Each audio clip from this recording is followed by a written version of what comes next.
할렐루야. 오늘도 주님께서 우리와 함께 하십니다. 예, 주님께서 우리 이끄시는 대로 여러분들 묵묵히 순종하면서 내 뜻은 죽이고 오직 하나님의 뜻, 주께서 원하시는 그 뜻을 세워가는 그런 건강한 인생들 되기를 간절히 빌고 소망합니다. 사사기를 대표할 수 있는 말, 사사기를 대표할 수 있는 말은 사사기 17장 그렇습니다. 사사기 17장 6절에 그때 이스라엘에 왕이 없으므로 그때마다 자기 소견에 사람들이 자기 소견에 옳은 대로 행하였더라 라고 말하고 있는데요. 또한 사사기의 마지막 절, 사사기의 마지막 절인 사사기 21장 25절, 사사기 21장 25절에서 동일하게 말하는 것이 그때 이스라엘에 왕이 없으므로 사람이 각기 자기의 소견에 옳은 대로 행하였더라. 이렇게 이 사사기가 마치고 있어요. 사사기 18장 1절과 사사기 19장 1절, 사사기 18장 1절, 사사기 19장 1절에 역시 이스라엘에 왕이 없었다라고 그렇게 왕이 없을 때라고 그렇게 말하고 있어요. 하나님의 말씀을 대언하며 그렇습니다. 이스라엘을 이끌 영도자가 없었다라는 거예요. 지도자가 없다는 겁니다. 옳고 그름의 기준은 오직 그래서 자신의 판단 여하에 자신이 옳으면 옳은 거고 그르면 그른 거라 자신의 판단 여하에 달려있게 되었다라는 말이에요. 얼마나 엉망진창이었겠습니까? 예, 기준이 없어요. 그 기준이 바로 하나님의 말씀이어야 될 텐데 그래서 이때는 바로 암흑기로 하는 거예요. 영적인 암흑기라고 합니다. 오늘 본문에서는 소위 기브아의 베냐민 사람들의 번죄라고 우리가 생각하는데요. 그러나 레위인의 끔찍한 분노를 또한 우리가 또한 보게 됩니다. 이 사건의 시작은 에브라임 산지에 살던 이 레위인은 행음한 그 아내, 행음한 첩이지요. 예, 자기 가정이 있음에도 이제 첩을 뒀다는 말이에요. 그런데 바로 행음한 그 첩이 그 집을 떠나버렸습니다. 4개월 동안이나 집에 돌아오질 않아요. 그러니까 그녀의 아버지의 집에, 그렇죠? 그렇게 유다 베들레헴으로 갔습니다. 그런데 장인은 어떻습니까? 사위와 딸이 좀 더 머물렀으면 좋겠다라는 마음에 계속해서 지체하게 하죠. 예, 잡아두게 합니다. 그래서 나흘이나 흘러 이 닷새째는 기어이 이제 나오려고 하는데 이미 또 해가 저문 그런 시간이었죠. 하지만 더 지체하면 또 붙잡을 것 같으니까 사위는 챙겨서 그냥 나옵니다. 레위는 그렇게 길을 가다가 베냐민 지파에 속한 기브아, 이 기브아에서 유숙할 곳을 찾아 헤매는데 한 노인의 호의를 받게 됩니다. 그래서 그 집에서 하룻밤을 지내게 되지요. 이 레위 사람은 최대한 그 노인의 집에 폐를 끼치지 않기 위해서 자기들에게 따로 먹을 것이 있으니까 신경 쓰지 말라라고 그렇게 충분히 있다라고 말하는데도 그 노인은 모든 쓸 것은 다 내가 되겠다. 모든 것이 내가 담당하겠으니 걱정하지 말라라고 친절하게 자기 것을 나누어주지요. 그런데 여기서 이제 문제가 생기기 시작합니다. 마음 편히 쉬고 있을 무렵에 성읍의 불량배들 그 집을 에워쌌다라는 거예요. 노인의 집에 유숙하는 사람, 곧 레위인을 끌어내면 자신들이 상관하겠다라는 것이죠. 이 관계하겠다라고 그렇게 유업을 합니다. 그러자 노인은 차라리 자기 딸과 이 레위인의 첩을 데려다가 마음껏 욕보여라. 욕보이든지 뭐 어떻게 하든지 니들 마음대로 해라. 절대 그러지만 이 레위인에게는 손을 대지 말라라고 그렇게 말합니다. 노인은 이 사람이 레위인이었기 때문에 레위인이었기 때문에 함부로 손을 대면 하나님의 진노가 있을 거라는 것을 알았다라는 거죠. 하지만 여러분 아무리 그렇기로서니 여러분 아무리 그렇다고 해도요 자신의 딸 보십시오. 자신의 딸과 그리고 이 레위인의 첩은 어떻게 되든지 상관없다라는 겁니까? 기가 막힌 겁니다. 여인들은 그저 물건 취급을 받고 있다라는 거죠. 철저히 소외된 그런 존재들이었습니다.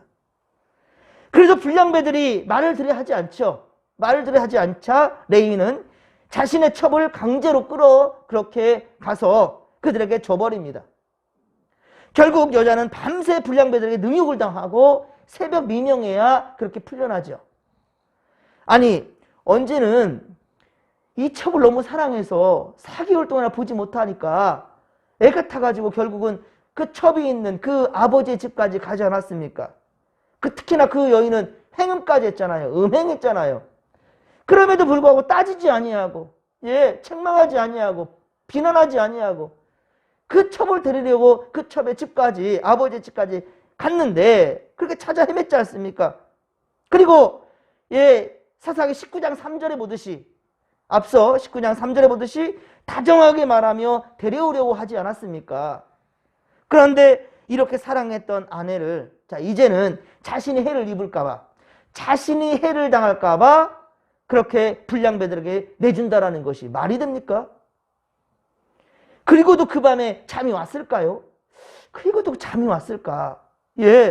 오늘 보면 27절에 보면, 어떻습니까? 일찍 일어나 집문을 열고 떠나려고 하는데, 바로 여인은 그 집문 앞에 엎드러져 있고, 그 손은 문지방에 있었다라는 거예요. 그러니까 죽기 살기로 그렇게 능욕을 당하고 이제 그렇게 죽기 살기로 기어서 그 집만까지 왔던 것 같아요.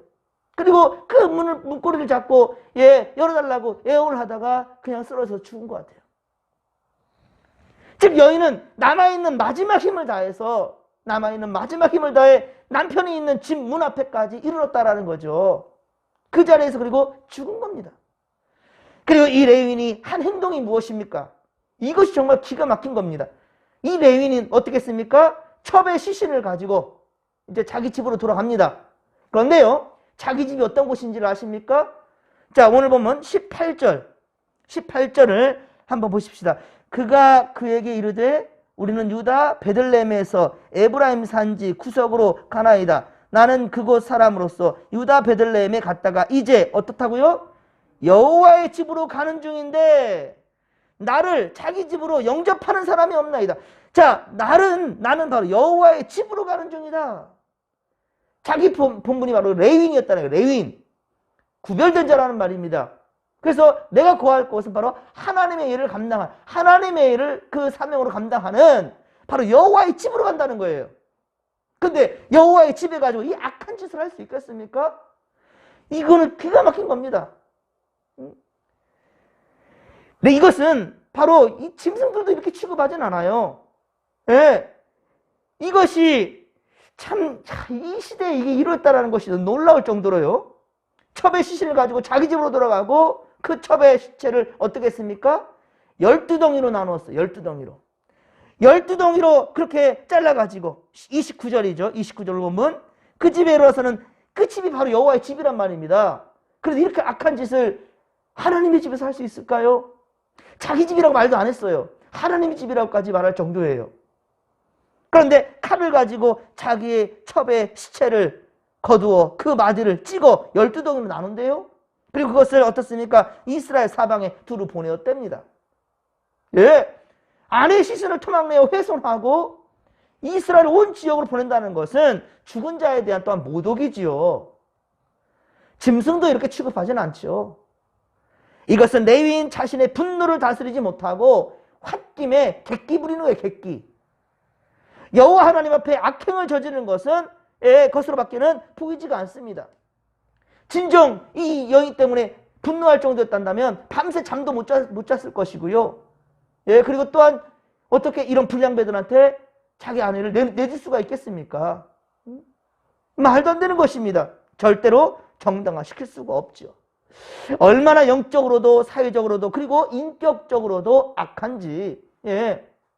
지금으로부터 약 3000년 전. 자, 이 지금 사사시대는요, 지금으로부터 약 한 3000년 그 전 이야기예요. 그런데 이런 극악무독한 짓이 있었다라는 것이 도대체 납득이 되지 않지요. 지금도 이런 일이 있다면 경악을 금치 못할 성범죄와 윤리적, 도덕적으로 큰 문제가 있는 거예요. 30절에 보면 이 토막낸 시신을 알아본 이스라엘 그 지역의 사람들은 이제 큰 충격에 빠집니다. 그래서 이스라엘 자손이 애굽 땅에서 올라온 날부터 30절입니다. 오늘까지 이런 일은 일어나지도 본 적도 없다. 일어난 적도 없고 본 적도 없다. 이게 기가 막힐 것이다. 이 충격이 휩싸였습니다. 그리고 한번 생각해보자. 한번 우리 상의한 후에 말하자.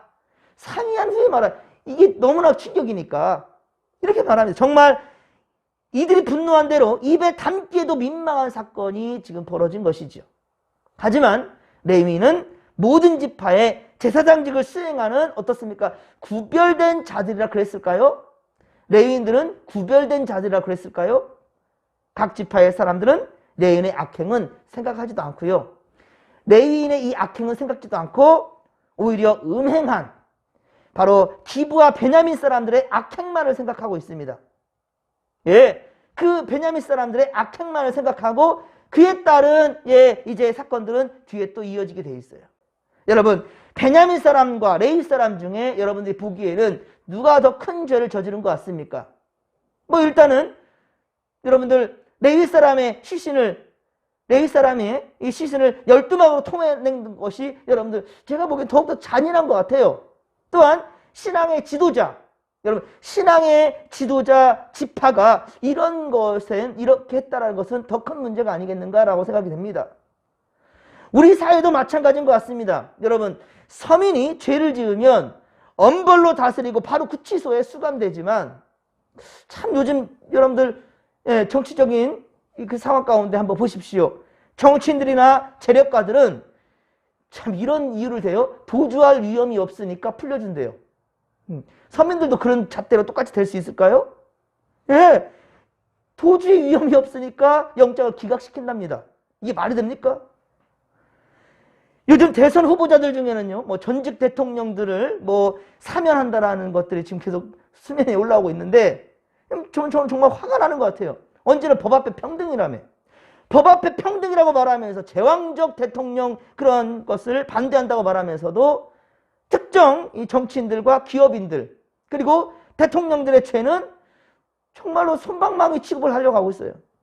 그리고 그에 대해서 철저하게 잘못을 구하기보다는 무혐의처럼 막 끌고 가고 있다는 것, 뭐 억울하다는 말을 하고 있어요. 서민들이 죄를 지으면 아주 무겁게 다스리는 것이 그러나 지금 세상 아닙니까? 여러분, 과연 이 여인은 누가 죽인 것입니까? 당연히 밤새 그녀를 윤간한, 그렇습니다. 단체로 성폭행하고 이렇게 능욕을 한 그 불량배들 맞습니다. 물론 그들에게 이 죄를 물어가는 맞겠지요. 하지만 누구보다도 가장 큰 책임은 어디에 있습니까? 그녀의 남편 레위인에게 있지 않습니까? 이 여인이 성폭행을 당하는 장면만 참혹한 게 아니라 레위인이 그녀를 대했던 모습도 너무나 충격적이지 않습니까? 그리고 시신 토막이라는 것은 말도 안 되는 만행입니다. 결국 이스라엘 온 지파들이 다 일어나서 제사장 계열의 레위인의 첩을 행음하게 하여 죽게 만든 베냐민 지파 전체를 심판하기에 이릅니다. 그래서 우리 앞으로 이제 사사기 20장, 21장까지 진행되는데요. 이스라엘과 베냐민의 전쟁 이야기입니다.